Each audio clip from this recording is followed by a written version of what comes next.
There is a saying we all are familiar with, taught from an early age to believe as children.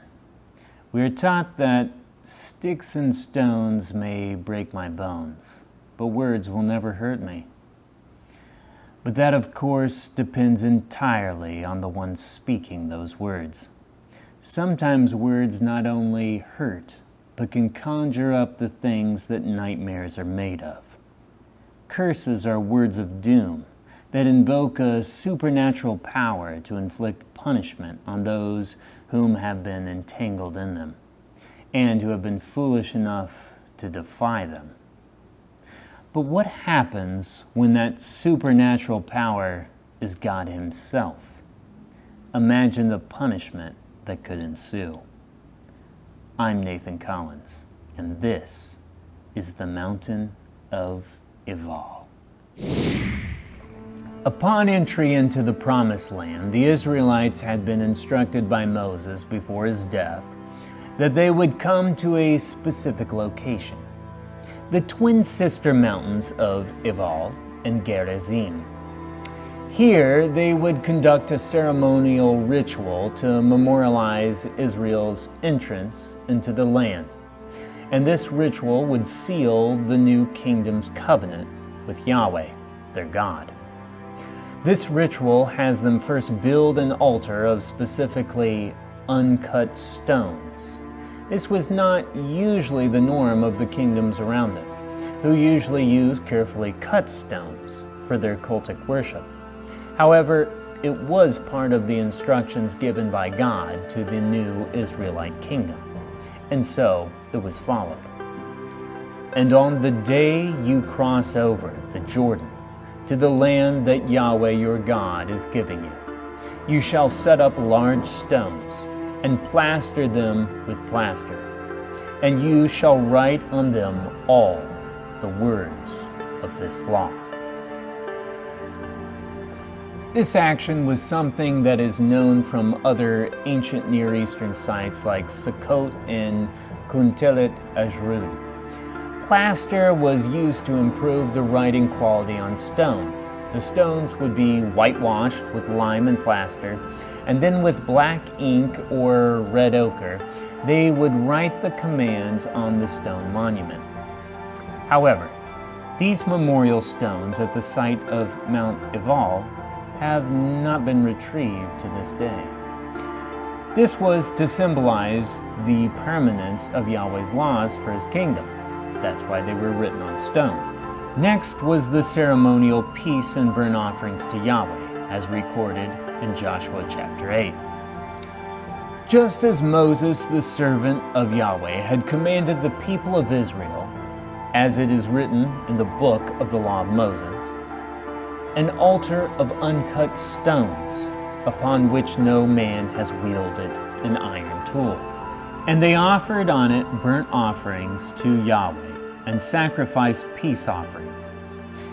This then initiated the ceremony of all the Israelites, binding themselves in this covenant. And there, in the presence of the people of Israel, he wrote on the stones a copy of the law of Moses, which he had written. And all Israel, sojourner as well as native born, with their elders and officers and their judges, stood on opposite sides of the ark before the Levitical priests who carried the ark of the covenant of Yahweh, half of them in front of Mount Gerizim, and half of them in front of Mount Ebal, just as Moses, the servant of Yahweh, had commanded at the first, to bless the people of Israel. They would then proceed to read the curses that Moses instructed in Deuteronomy, to the Levites to read aloud to the people assembled on the mountain. And then this would be followed by the people's answer of commitment with Amen.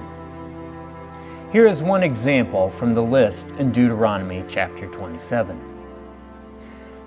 Cursed be anyone who perverts the justice due to the sojourner, the fatherless, and the widow.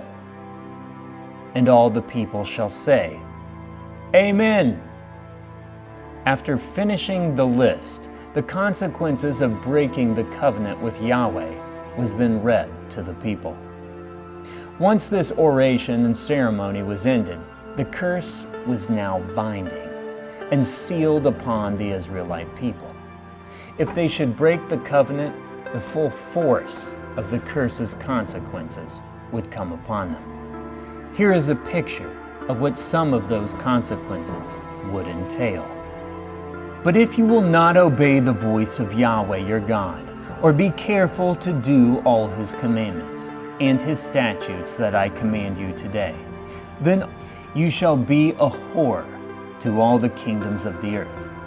And your dead body shall be food for all birds of the air, for the beasts of the earth, and there shall be no one to frighten them away. Yahweh will strike you with the boils of Egypt. Yahweh will strike you with the boils of Egypt, and with tumors and scabs and itch, of which you cannot be healed. Yahweh will strike you with madness and blindness and confusion of mind, and you shall grope at noonday as the blind grope in darkness, and you shall not prosper in your ways, and you shall be only oppressed and robbed continually, and there shall be no one to help you. So that you are driven mad by the sights that your eyes see, and you shall become a horror, a proverb, a byword among all the peoples where Yahweh will lead you away to. And he will bring upon you again all the diseases of Egypt, of which you were afraid. Yahweh will bring upon you until you are destroyed. The Israelites hear these warnings, but they agree nonetheless. Amen, thus sealing their fate to this covenant made with Yahweh, their God and the King of their newly founded kingdom. They would, of course, break this covenant and open the floodgates of these curses upon themselves, allowing all these horrifying consequences to come to pass. And before the end, they would be in such desperation that they would be forced to eat even their own children in order to survive.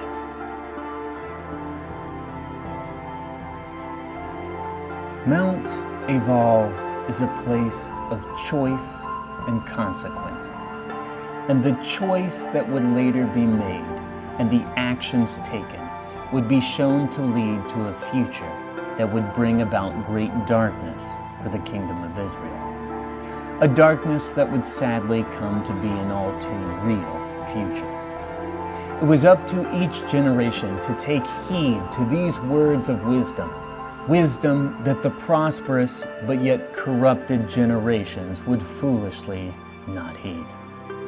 Even though it was plainly and publicly written for all to see in the kingdom, nonetheless, the shining kingdom on a hill would slowly dim, fall into darkness, and then into complete desolation. Mount Ebal reminds us today to heed the warnings of God, for they shall surely come to pass. Well, that's all for this episode. I'd like to say thank you to my Patreon supporters. We are blessed to have you, and you keep the lights on here, so thank you. If you're new to this channel and you like this episode, go ahead and subscribe and visit our page on Facebook and check out our other episodes as we address different issues in apologetics, textual criticism, and Christianity. Grace and peace, brothers and sisters.